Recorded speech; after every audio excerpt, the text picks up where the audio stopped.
Assalamualaikum warahmatullahi wabarakatuh. Alhamdulillah wassalatu wassalamu ala asyrafil anbiya'i wal mursalin wa ala alihi wa sahbihi ajmain.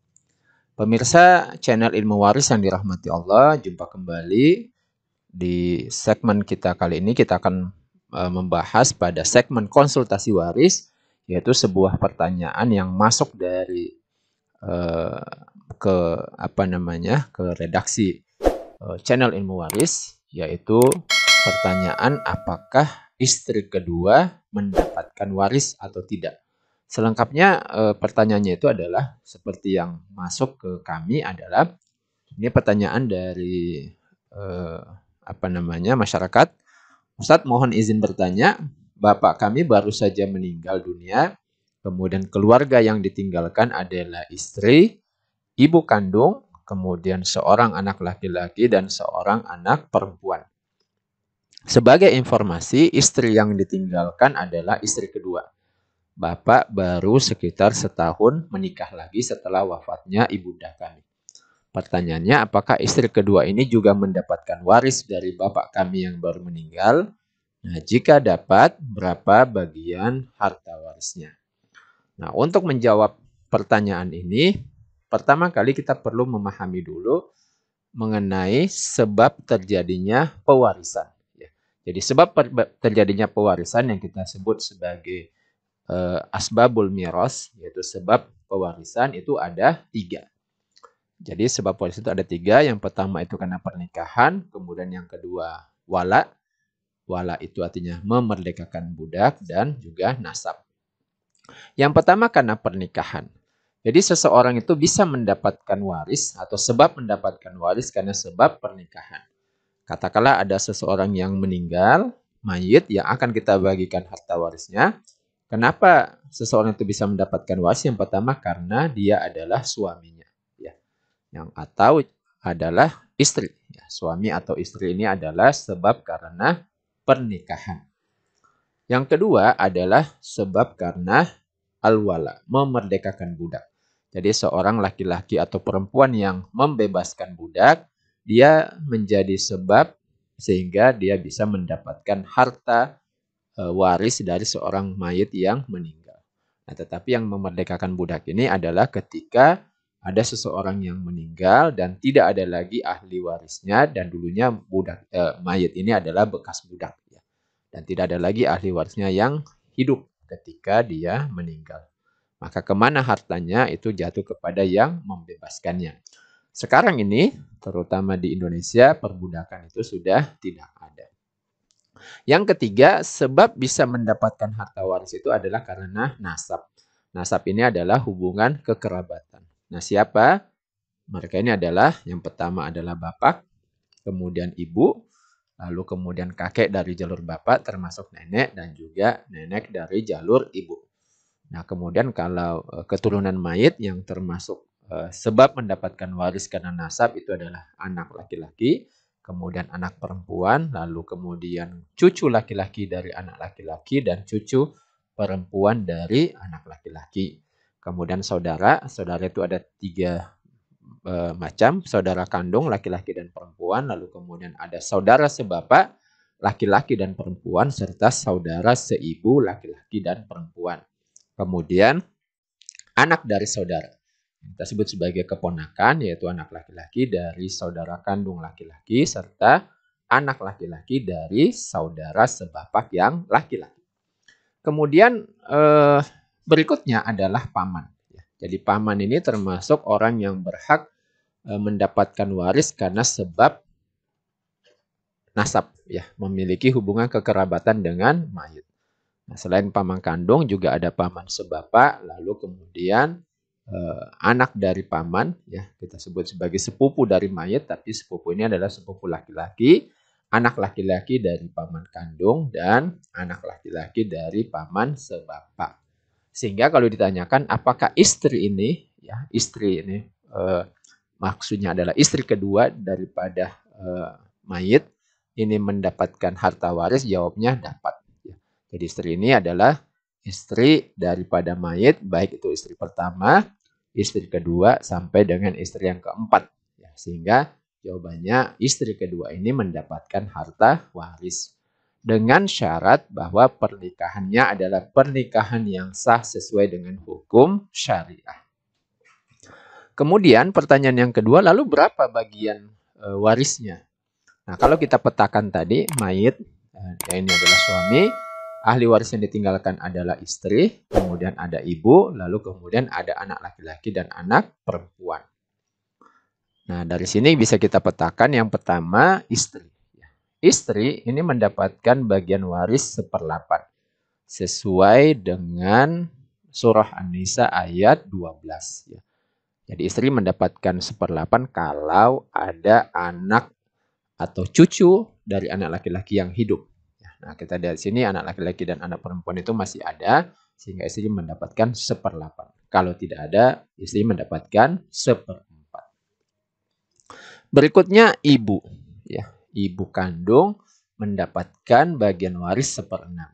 Kenapa? Karena ada istilahnya furu. Furu itu anak maupun cucu dari anak laki-laki yang hidup dari mayit.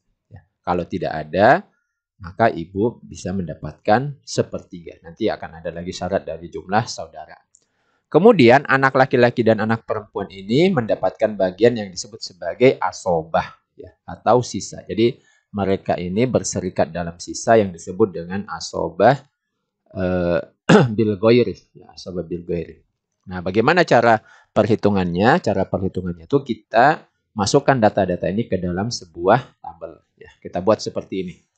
Jadi untuk menyelesaikan kasus waris, kami ada membuat buku 4 langkah mudah penyelesaian kasus waris. Di situ kami sebutkan bahwa untuk menyelesaikan kasus waris, kita perlu melakukan 4 langkah. Langkah yang pertama adalah dilakukan pendataan dulu siapa saja calon ahli waris. Jadi kita list calon ahli waris seperti ini, istri, ibu kandung, anak laki-laki, perempuan, anak laki-laki dan anak perempuan. Itu yang pertama. Kemudian yang kedua, dilakukan adalah menetapkan berapa porsi waris dari masing-masing ahli waris ini. Jadi kita tetapkan berapa porsi warisnya. Nah, tadi kita sudah tetapkan bahwa porsi waris istri itu 1/8, kemudian ibu kandung dapat 1/6, lalu kemudian anak laki-laki dan anak perempuan ini mendapatkan sisa. Itu langkah yang kedua. Kemudian langkah yang ketiga, kita tetapkan apakah ada di antara ahli waris ini yang terhijab atau terhalang dari mendapatkan waris. Nah, ternyata ini tidak ada ya. Soalnya tidak ada. Kemudian berikutnya yang dilakukan adalah melakukan perhitungan matematika. Untuk melakukan perhitungan matematika, maka cukup melakukan penjumlahan pecahan. Jadi ini pecahan 1/8, penjumlahan 1/8 ditambah 1/6. Seperti biasa, kalau kita ingin menjumlahkan pecahan, maka yang pertama kali dilakukan adalah mencari KPK. Apa itu KPK? Kelipatan persekutuan terkecil. Ini gunanya apa? Untuk menentukan jumlah saham dari masing-masing ahli waris ini. Jadi KPK atau masalah, aslul masalah, sini kita tetapkan 24. Kenapa 24? Ini adalah angka yang bisa dibagi dengan 8 dan 6. Selanjutnya angka 24 ini kita kalikan dengan 1/8. Hasilnya adalah 3. Lalu 24 kita kali dengan 1/6, hasilnya adalah 4. Jumlah harta yang tersedia itu adalah 24. 3 untuk ibu, 3 untuk ibu. Lalu kemudian 4 untuk ibu kandung. Maka sisanya untuk anak laki-laki dan anak perempuan. Berarti sisanya adalah 24 dikurang 3 dikurang 4. Hasilnya adalah 17. Sehingga bagian totalnya 24, sehingga bagian harta itu kita bisa bagi. Jadi yang istri 3/24, kita buat asumsi hartanya 480 juta. Maka bagian istri adalah 3/24 kali 480 juta. Hasilnya adalah 60 juta. Kemudian untuk ibu kandung, kita bagi 4/24. Dikali 480, total harta dapatnya 80 juta. Kemudian untuk anak, itu adalah 17/24 dikali 480 juta, hasilnya adalah 340 juta. Nah, yang untuk anak ini 340 juta akan kita bagikan untuk anak laki-laki 1 orang dan anak perempuan 1 orang. Caranya bagaimana? Caranya adalah kita buat perhitungan secara terpisah ya. Jadi total harta untuk anak ini 340 juta. Untuk anak laki-laki itu 1 orang. Ya, kita tahu bahwa anak laki-laki berbanding anak perempuan itu adalah 2:1. Lizzakari mislu hazil unsayain. Ya. Jadi anak laki-laki 1 orang. 1 orang ini masing-masing dapat 2 bagian, berarti totalnya 1 kali 2, 2 bagian. Anak perempuan 1 orang, 1 orang kali 1 bagian berarti 1 bagian. Jadi totalnya adalah 3 bagian. Nah, dari sini kita bisa lihat, jadi anak laki-laki 2 bagian dibagi total 3 bagian dikali 340 juta bagian untuk anak. Maka hasilnya adalah 226,67 juta.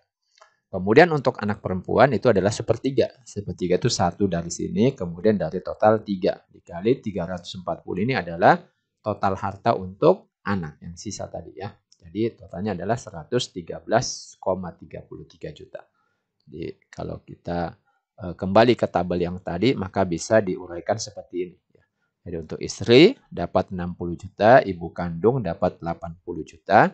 Kemudian anak laki-laki dan anak perempuan berbagi di 340 juta ini. Jadi yang laki-laki 2 bagian, 2/3 dikali 340 itu hasilnya 226,67 juta. Kemudian anak perempuan 1 bagian dari 3 bagian. Berarti sepertiga dari 340 sama dengan 113,33 juta. Totalnya adalah 480 juta. Baik, demikian jawaban dari konsultasi waris ini.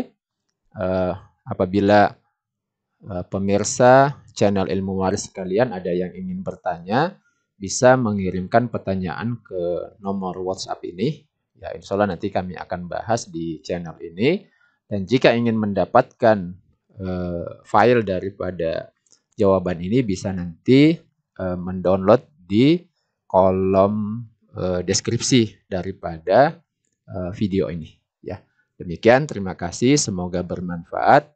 Dan apa yang ada di dalam channel ini silahkan disebarkan. Semoga bermanfaat bagi kita semua. Demikian. Assalamualaikum warahmatullahi wabarakatuh.